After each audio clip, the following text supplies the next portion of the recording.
Welcome back to the Stones and Bones podcast. Join us for a fascinating discussion with master storyteller Deborah Reginae as she chats with medieval historian and professor Dr. Daniel Gerrard of Oxford University.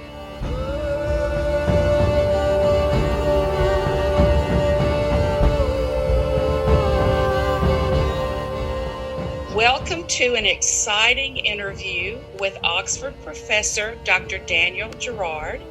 He's given me permission to call him Daniel, so I will do so. I've learned that when talking and visiting with these genuine scholars, I've been so privileged and honored to know and to work with. When you visit with them, it's like emptying the ocean with a teacup. So we'll try to get through it. And I always have my notebook and pen when I'm with someone like Daniel. But he's, of course, a British historian. He specializes in the High Middle Ages and especially church politics, warfare, and the aspects of urban culture. He has spent his life in Oxford. He lectures at Regents Park College in medieval history at Oxford University. Welcome, Professor Gerrard. Thank you for joining me today. Thank you for having me, Debbie. It's a pleasure to be here. Oh, lovely. I tell you, when we chatted earlier a few weeks ago when we set this up, I said, we've got to start, of course, with Oxford because Daniel knows that inside and out.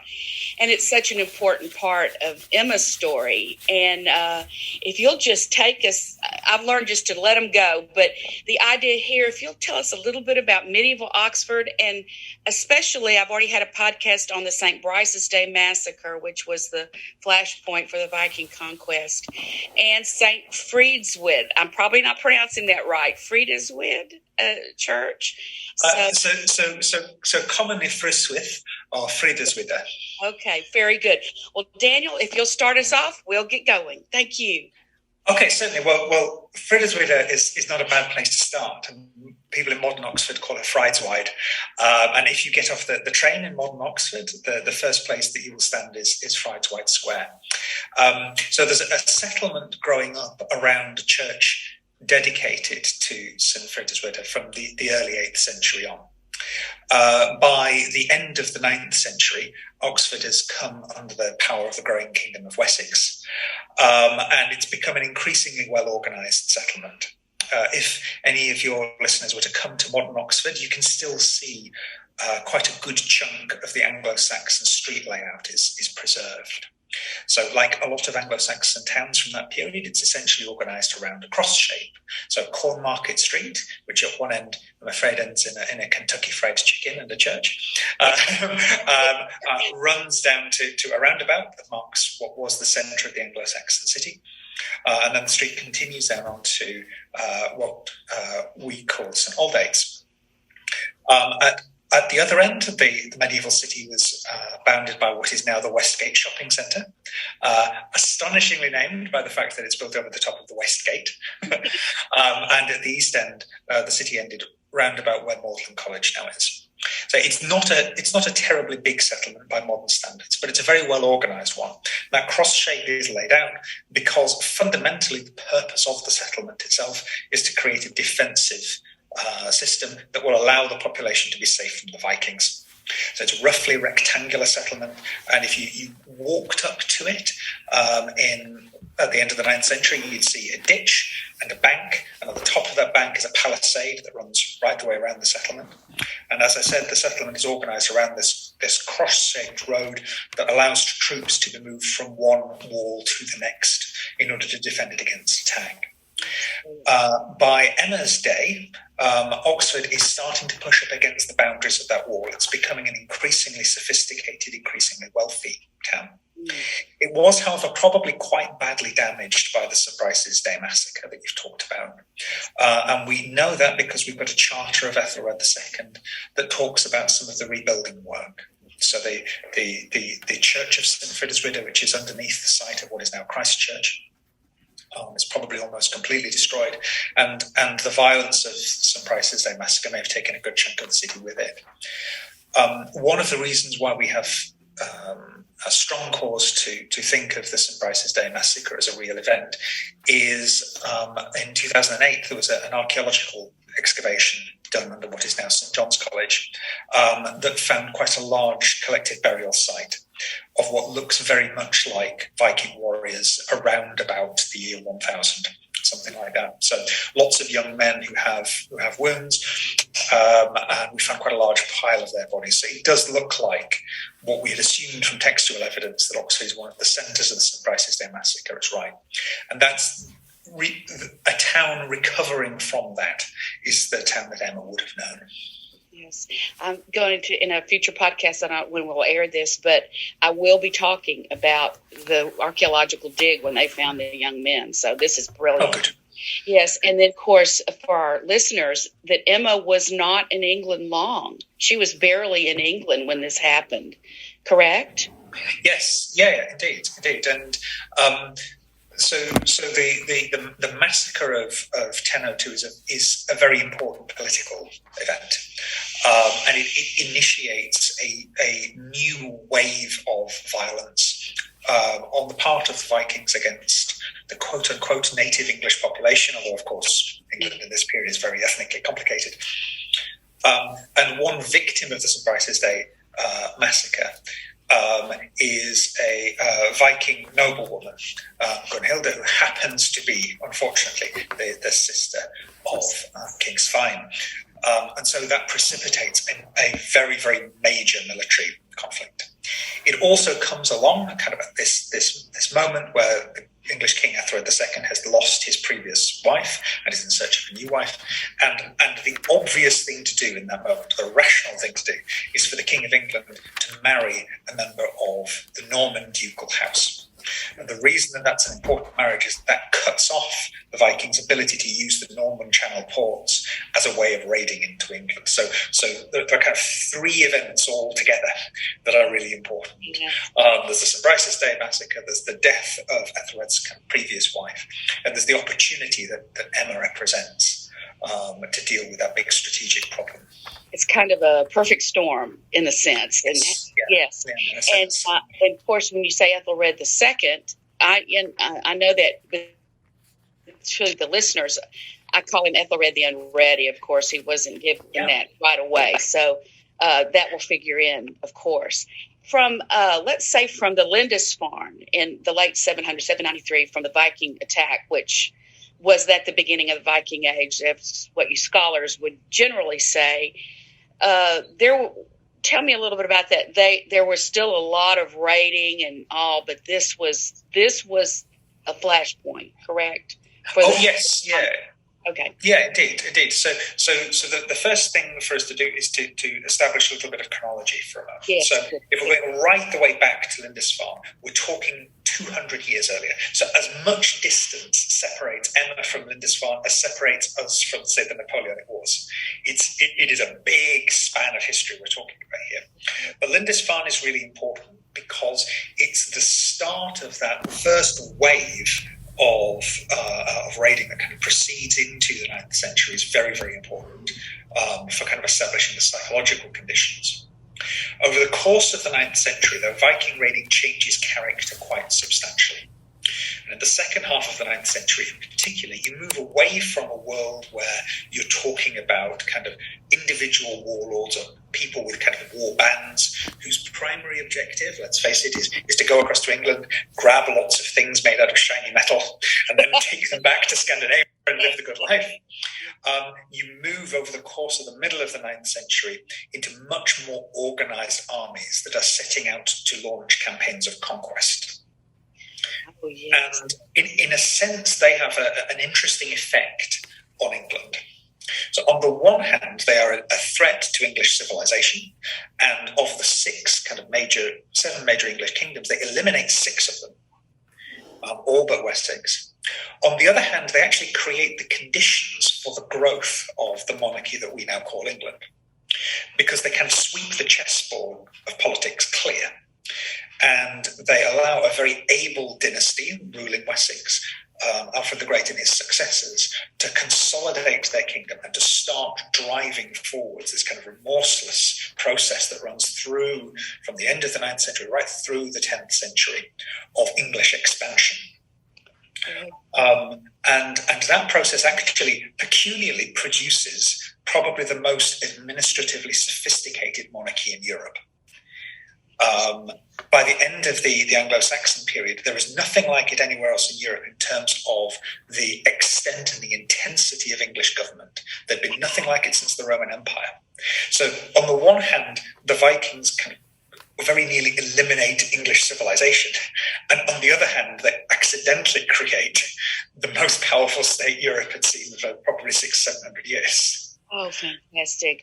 My office wall, one of my cherished things is a map of the 7 kingdoms and I'm a huge Alfred fan, which we can't really get into with Emma, but I'm fascinated here. I love swept the chessboard clean because I use chess with Emma. I love that. And I love the idea here, Daniel, that when all seemed over and lost, it birthed this civilization and the monarchy that she would take part in. So this wave, and they had to do so much. So how do we move? This is a kind of crazy question maybe, but how do we move from this coming together of this great civilization, and then you get this feckless king that Churchill calls us to time was a Saxon dusk. He almost pretty much destroys it. How did this? Give me your thoughts on that. I find that fascinating. Well, this is something that contemporaries wondered about as well,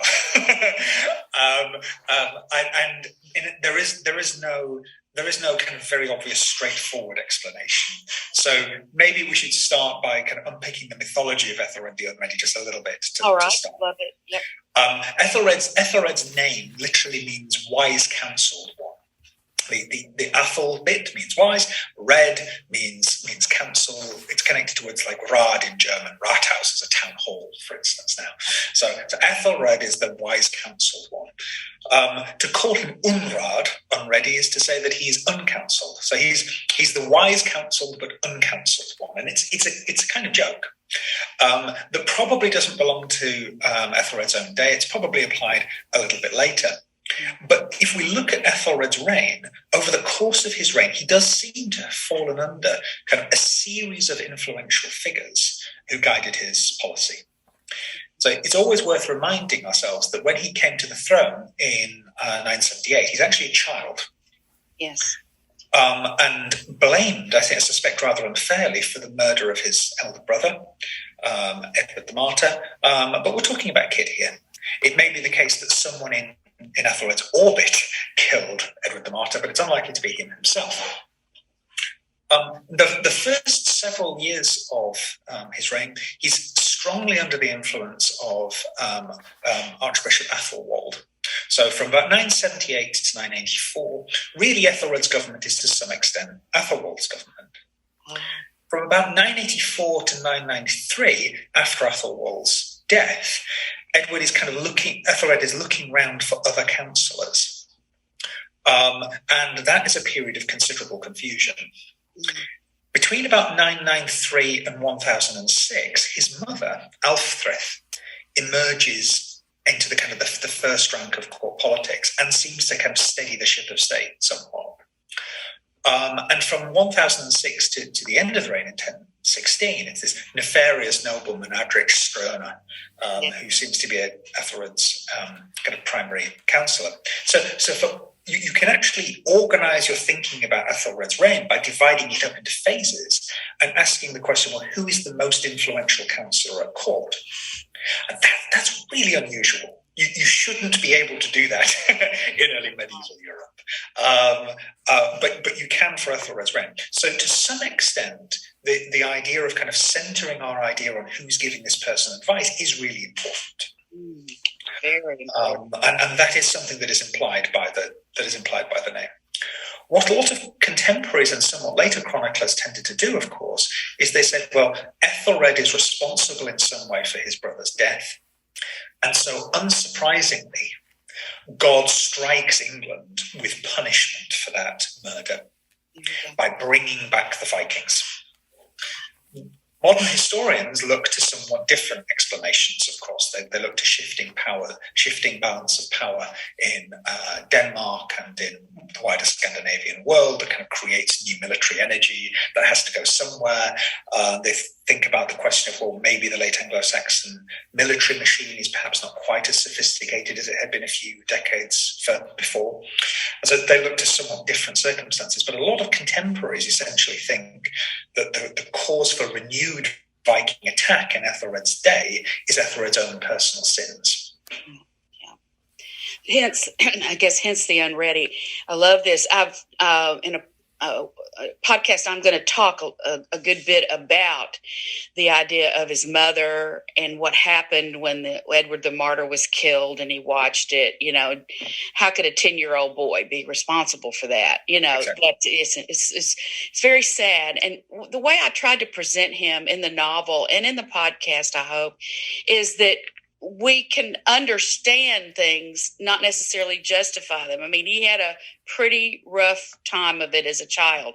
Doesn't excuse things like the St. Brice's Day Massacre, but, he was a person. I mean, we look at these people from 1,000 years ago, and to me, they're people, and I try to present them, as best I can, which is nothing like what you can do. But the idea here is to understand him. But it created so much, harm, and with the sadness of him. And I'm about to talk about, where he's buried, and he wanted to be in Winchester, and he was just a tragic figure. And I will be talking about Dunstan too, some, which was a part of it. Gosh, damn, we have so much to talk about. I hate to leave him. But let's move on a bit, if we could, to Winchester. I think I mentioned to you, I think Winchester in my novel is almost a character, and it's so central. Talk to our audience a little bit about Winchester, the Old Minster, Emma there, what that meant. So Winchester is a really interesting place to be at the end of the 10th or the beginning of the 11th century. So the first thing to say about it is that it's extremely old. We're talking about a Roman city, ultimately, the city of Ventimacarum. So we're talking about a city that kind of goes back. It's already 600-700 years old or more when Emma lives there. From the middle of the 7th century or thereabouts, you get an important religious community growing up there. And we should think about this as a city that is growing up in the shadow of the Roman remains. So in the shadow of these enormous Roman walls, remnants of the Roman Forum and things like that are still hanging around in the early Middle Ages. And the new city, the new religious community that is rising at the centre of it, does so very much in the shadow of all of that stuff.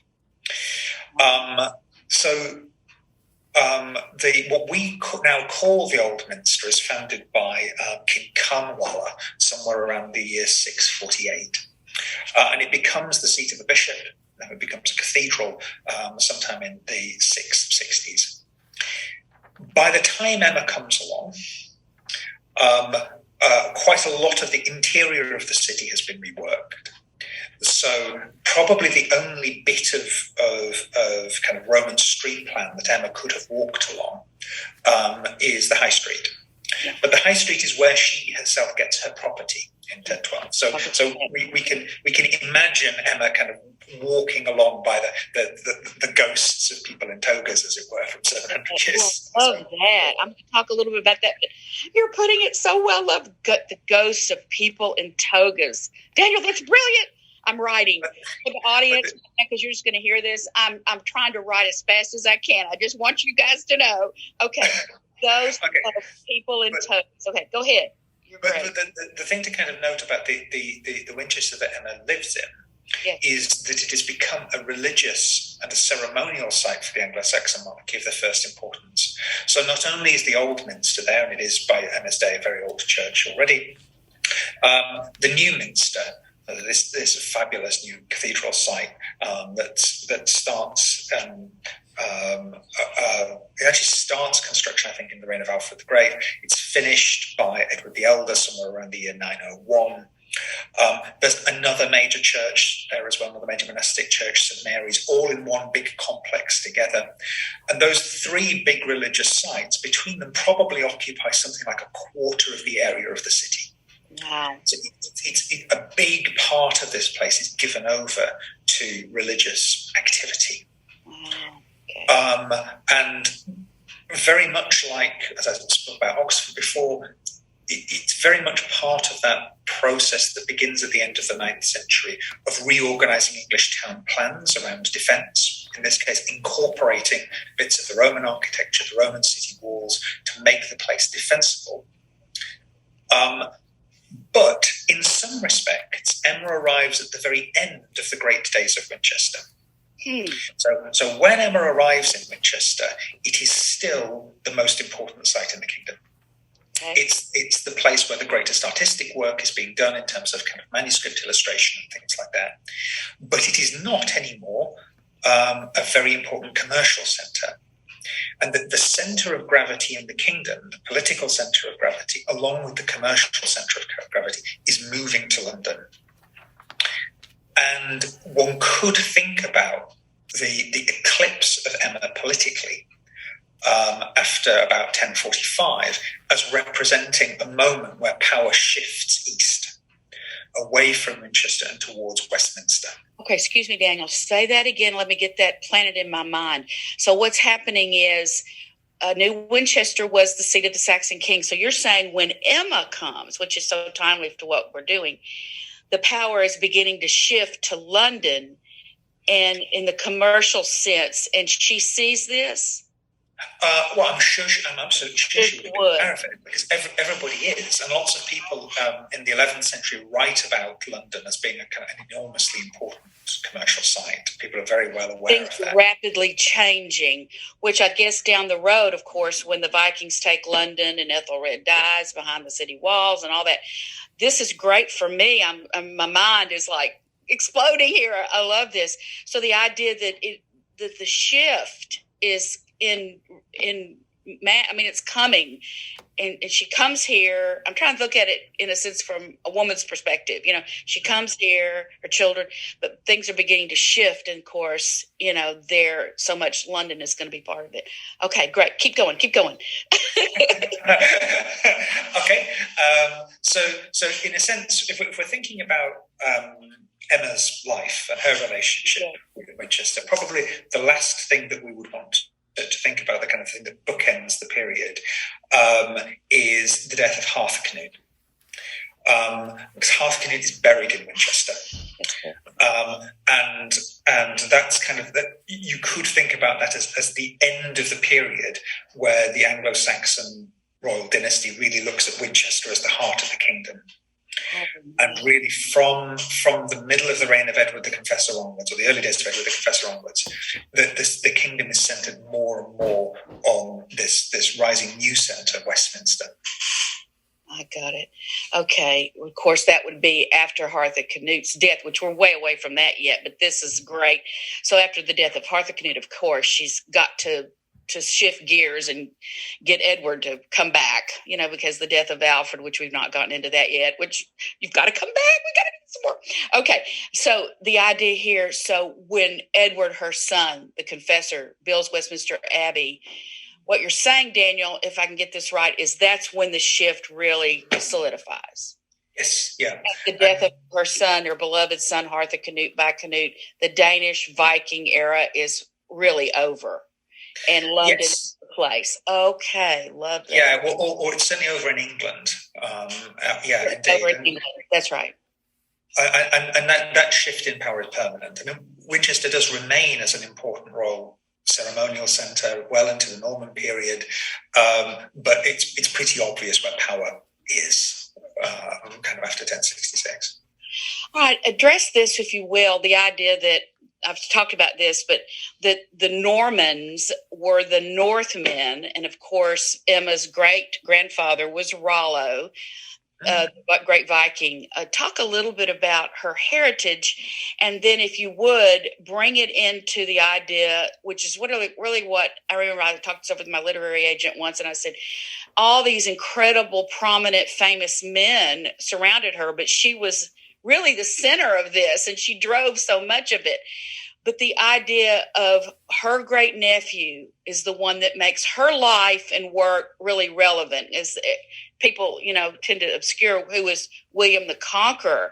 So is it correct in saying, she was called the gateway for the Normans to enter England, and he claimed her blood, and her son Edward, the confessor, for his, claim to the throne in Battle of Hastings in 1066, which changed everything.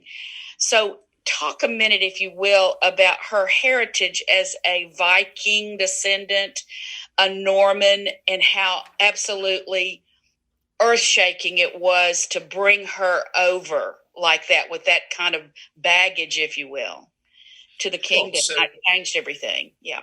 Okay, so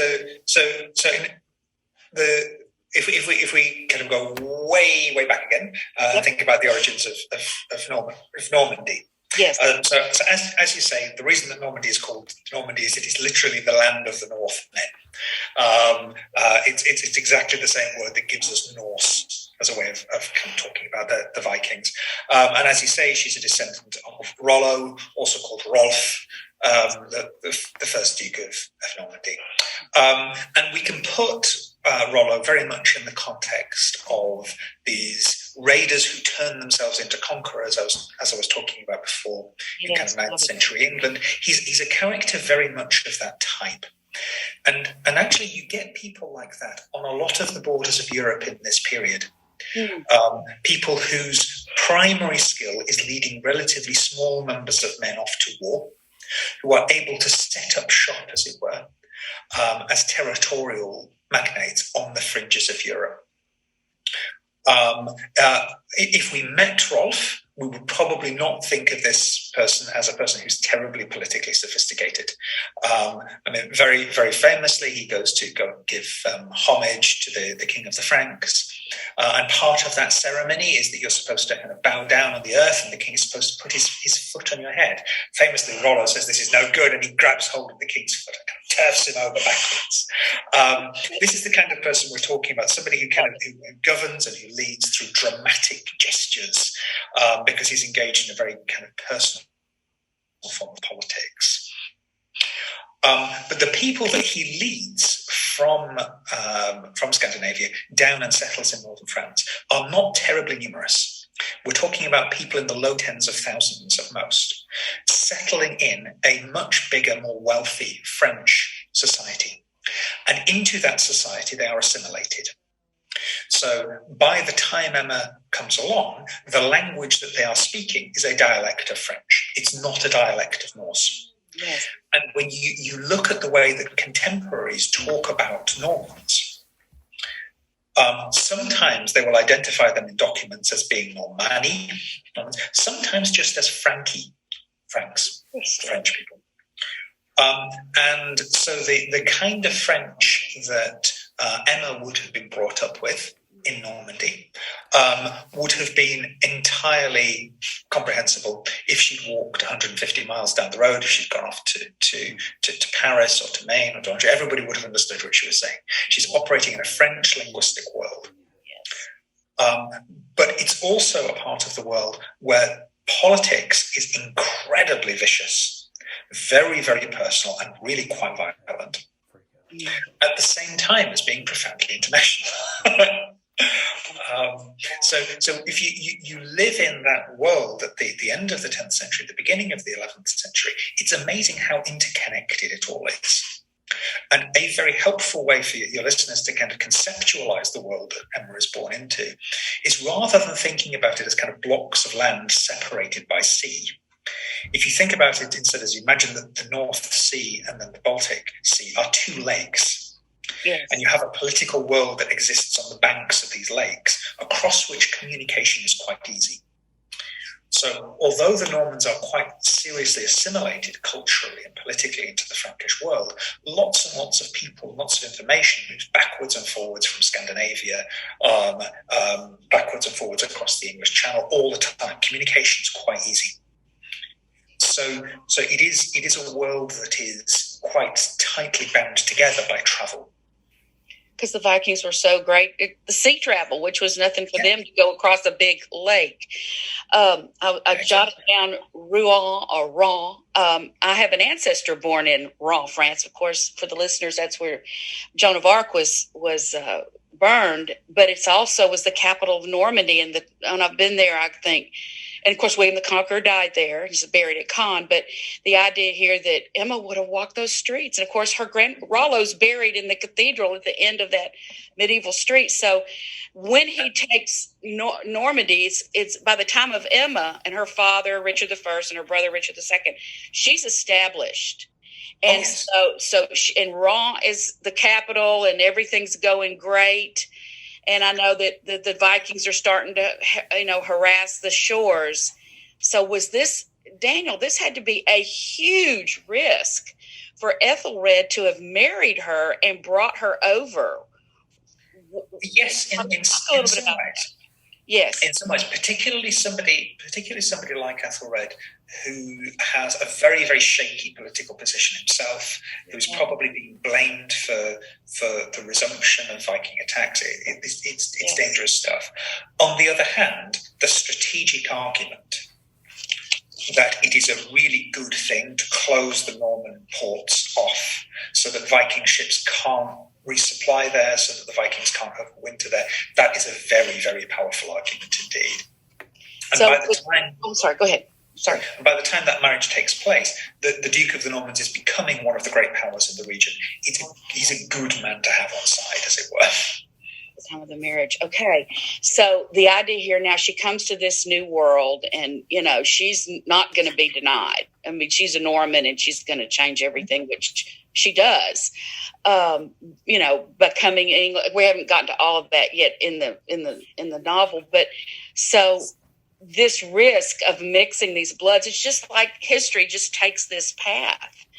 And, but Daniel, am I right? She really is at the epicenter of so much of the politics of the Danish, Anglo-Danish still, with her coming to England and becoming such a part of it. They, in a sense, unleashed this with her. I think that's undoubtedly true, and you can see her footprint in the documents actually. So somewhat confusingly, I'm afraid, for historians of this period, it's a period that has far too many Elfgithus in it. Yes. Ethelred II's previous wife had been Elfgithu of York. When Emma comes over, she takes an English name, and the name that she takes is Elfgithu.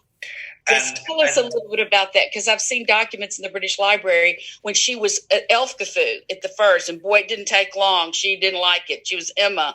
But I know I mentioned I really want to talk a little bit about the mysterious woman in the Bayeux Tapestry. Go ahead. So all these Elfgithus, it's hard to keep track, right? It is, and this unfortunately, this is one of the nightmares that historians of this period have. You have a world where everyone is called kind of Emma or Elfgithu, and all of the men are called Richard and William, and it's extremely frustrating. The nightmare for historians. I love that. but you can see, but the arrival of Emma does matter when you look at the charters, because when the previous Elfgithu of York does appear in charter witness lists, but she appears in the place that a woman normally would appear, quite far down the list. When she starts appearing in Ethelred II's, when the new Elfgithu, when Emma starts appearing in Ethelred II's charters, she's much, much higher up the list. All that, it was exciting to see that in the documents. For me, it was exciting. Yeah, so the way that historians tend to use these things is that at the end of a chart, you have a long list of everyone who was present, everyone whose authority is brought to bear to guarantee the document. And the higher up the list you are, the more important your social status is. So obviously the king usually appears right at the top. And in both Ethelred's reign and then later in Canute's reign, Emma appears very, very high up the list, often a second only to the king, sometimes even before the Archbishop of Canterbury. And that's really quite extraordinary. And it's what it means is that she's at the front of the pecking order, as it were. How did she do that? I mean, that's just amazing. It is. That's why I'm just fascinated with her. The only woman in the mortuary chest at Winchester Cathedral. And here she is when I was able to see these documents she was above the Archbishop of York. She was above the Archbishop of Canterbury with the name Emma. I'm going, it just blew my mind. How did she do that? I don't know if we'll ever really know. She's fascinating.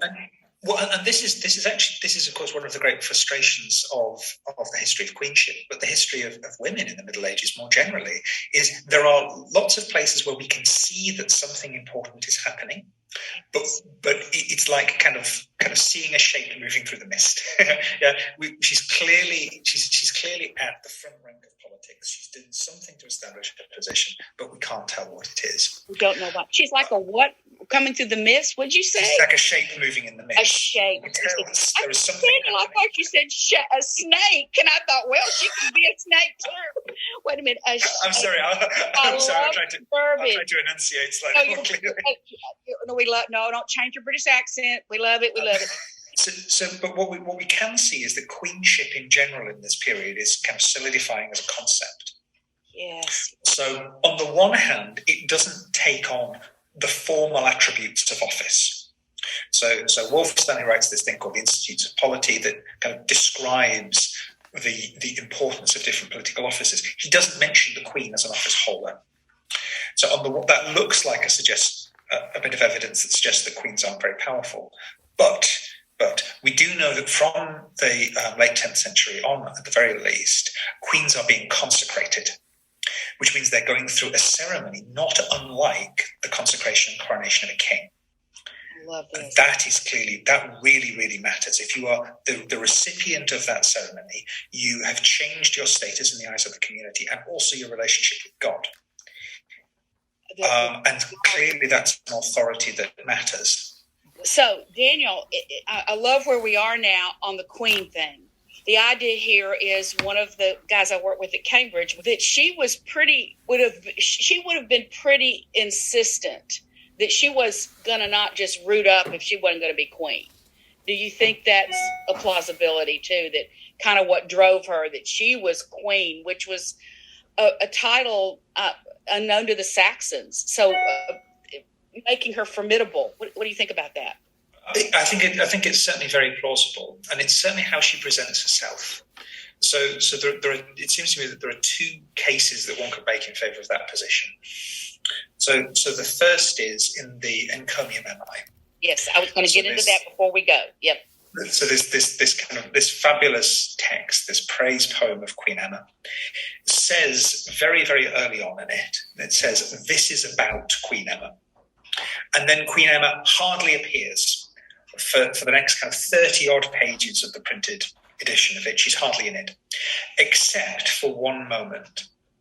And it's the moment when Canute sends to Normandy to bring Emma back from exile. And she says, "Well, I'm not coming. I'm not coming unless I'm queen, unless my children succeed." And so it's clear that moment, which is just about the only point where she's in that section of the text, has to be really important to the design of the text and therefore to her intentions. So that's kind of piece of evidence number one. And piece of evidence number two, I think, is there's a very famous depiction of Emma and Canute together in the New Minster Liber Vitae, putting a cross on the New Minster altar. And what's really significant, it seems to me, about that image is that an angel is coming down and putting a crown on Canute's head, and another angel is coming down and putting a crown on Emma's head. So Emma is claiming that she has got some sort of authority from heaven. Her power is not coming from him. In other words, what that image claims is this is queenship, not merely being the wife of the king. Oh, I'm writing so fast. Okay, this is queenship and not from him. Okay. All right, for the listeners, and I was going to get into this, that Daniel has written exclusively on the Encomium, and I've introduced it a little bit. It's going to be down the way. So tell us a little bit before our time runs out here about the Encomium. We've already done this brilliant introduction, and we're going to look at both of those Anglo-Saxon line drawings. So the power that she must have had, Daniel, to commission this. Tell us about that. The whole thing is propaganda and all that. So it's a very, very unusual text. We do not, in this period, for the most part, get extended writing about the lives of women, unless written after their deaths to make the case that those women are saints. So what is very unusual about this is it's an extended piece of writing about a woman, apparently written at the command of that woman. We are not sure exactly where or by whom it was written, probably a priest in Flanders. And best guess is it's probably written just after the point that she returns to England after her second period of exile. Because it seems to be written with the world of Harthacnut in mind, that world where Harthacnut still looks like being the future. It's given the title Encomium Emma, praise poem of Emma. And the prologue to it makes it quite explicit that that's the intention of the piece. The intention of the piece is to highlight the significance of Emma's contribution. Later medieval people didn't necessarily read it that way, and there's a marginal, there's a note in a late medieval hand on the manuscript that says this is Gesta Canutis Regis, so this is the deeds of King Canute. So there's a different way of reading the text that says that actually it's all about Canute.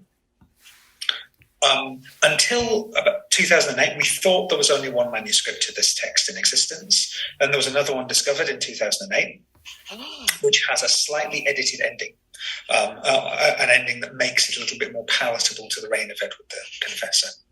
So what that suggests is if there are two versions of it, there may have been more. In the short term, it doesn't seem to have had a huge amount of impact. So it's quite difficult, if you look at the work of 12th century historians, for instance, it's quite difficult to show that any of them had ever read Encomium Emma. It doesn't seem to have had a big impact in the immediate period. But it's very, very important today for scholars thinking about the history of queenship, the history of politics at the end of the Anglo-Saxon era. It really is a primary text of great importance, and its importance is being increasingly recognised. Interesting. All right. Question, if I may, here. There's no mention of Ethelred in it, right? No, indeed. Talk about that a second. It is in that sense.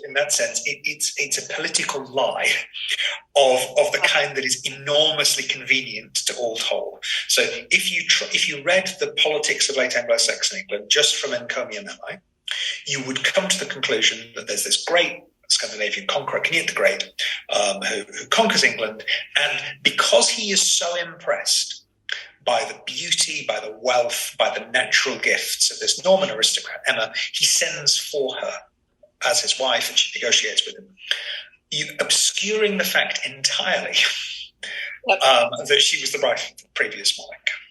So that connection is entirely edited out of the text because it's a connection that is good for no one. Except her. in 1042. Except her. Yeah, exactly. So we just forget about it for the purposes of this moment. There is an interesting question though, which is who is meant to be reading this thing, and that's where we're into the realm of much more speculation. Best guess is probably it's for this Anglo-Danish court that has emerged in the world after Canute's conquest, where some of the key power players are of English origin, some of them are from Danish origin. And what Encomium Emma therefore does is it says, well, the conquests of Canute were important, they were significant, they were legitimate, and the Queen is central to these events. All right, this is interesting. I have to ask you, does it not also address the idea that Godwin and Harold Harefoot were responsible for Alfred's death? Talk a bit about that, because we're going to get into that. Very much. Make sure she mentions that. Tell me about it. Yeah, so the thing to understand about this is that after Canute's accession Emma's children by Ethelred II, the future Edward the Confessor, and Alfred flee to Normandy in order to be safe from Canute. They are quite right to do so. The first thing that Canute does when he becomes king is he murders Edric Strachan. That's right. Because he's a political threat.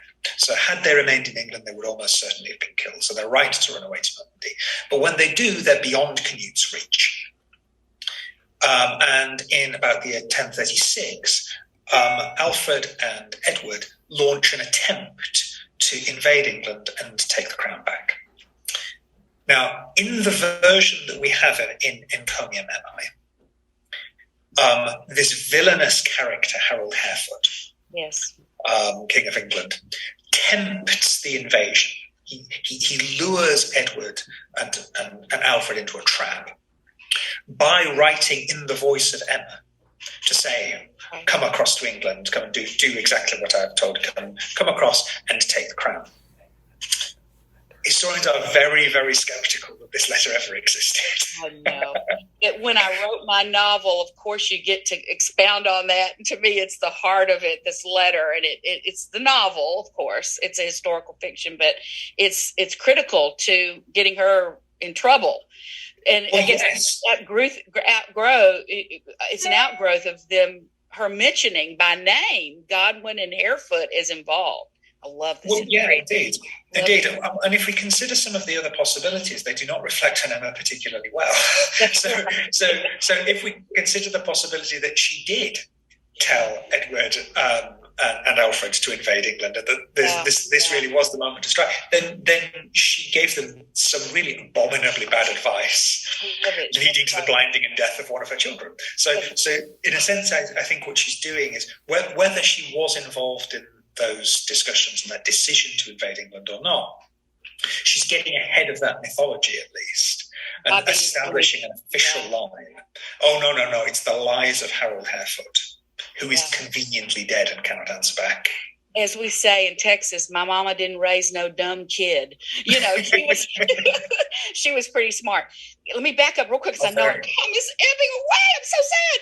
Okay, the idea here that I think it would have been Simon Keynes, Dr. Keynes from Cambridge, when he wrote his commentary, that Emma quite preferred her second husband to her first. Now that gave me the launch pad to do this glorious romance in the novel, but I know it was a political marriage, of course, but I think there might have been some sparks there, some a happy marriage, even though it was political. They were political animals. I know, but well, they are political animals, undoubtedly, and that's how, for the most part, they think about marriage. That's what marriage is for for political alliances, the production of children, and the unification of property. That's fundamentally what marriage is about in this period.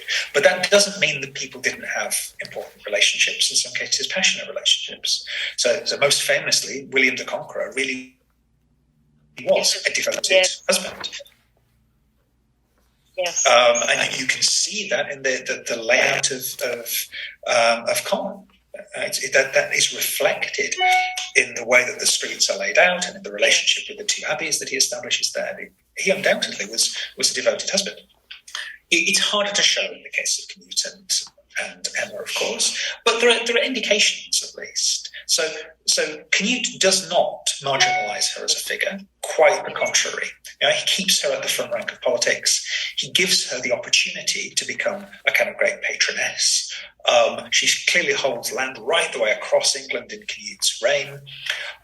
So I think there's every reason to suppose that the two of them get on at least well, that they're at least able to cooperate. I think a novelist has every right to speculate on that. That's absolutely fine. As a historian, that's the line to which I wouldn't cross. I know. Well, I know we have to, because it was going to springboard into his relationship with Elfgethu of Northampton, and after he dies, then these two women go at it on whose son will be the king. I mean, Daniel, in her story, there's just no end to it. I mean, when I accidentally found her and started digging, I mean, the story is so rich. It's just defies. It's like eating 14 hasty puddings or Yorkshire puddings or whatever. I know you have got to go. I I'm going to just, please, I want to do this again, because I really want to pick up, if we can, down the road, as busy as you are, kind of take it from there, because I'm leading into a lot of this with my episodes in the podcast. Closing statement maybe on the idea of Emma as this strong woman in history, if you would. Okay, sure. So Emma, in some respects, is almost the definition of a strong woman in history, because she's somebody who has limited freedom of action. She does not have huge independent wealth. She does not have the ability to command armies herself, for instance. So there are boundaries on what she can achieve, but within those boundaries, she acts to the fullest possible extent. So she is, in a lot of senses, the kind of the hinge around which the politics of the late 1030s and 1040s turns. She's clearly enormously important in that battle between Harold Harefoot and Arthur Canute. Yeah. The fact that she is a patroness of literature, which is clearly aimed to achieve particular political effects, shows us that she's a political operator. So in all of the places where we could find her operating, whether culturally or politically or kind of at the centre of court, we do. And there are lots of other little hints in the documents where you might see her hand at work. So there is a reference, for instance, to an agent of Emma's operating in Exeter in around the time of the St. Brice's Day massacre. And that agent has the name Hugh. So he's almost certainly a Norman.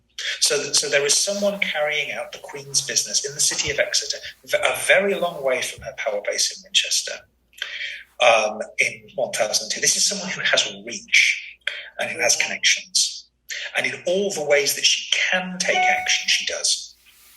And it seems to me that that's not a bad definition of a strong woman. Oh, Daniel, this has been so wonderful. I just thank you again. And your book sounds fascinating, The Church at War. And it really was. That got my mind going whenever you told me about that.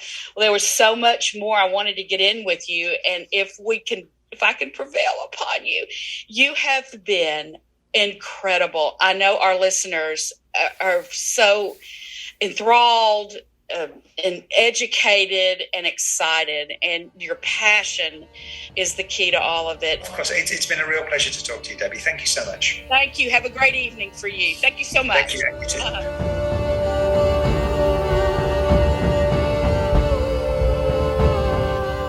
Thank you for joining the Stones and Bones podcast in this special presentation with medieval historian and professor Dr. Daniel Gerrard from Oxford University. Stay tuned for more special presentations during the Christmas season as we prepare for Season 2.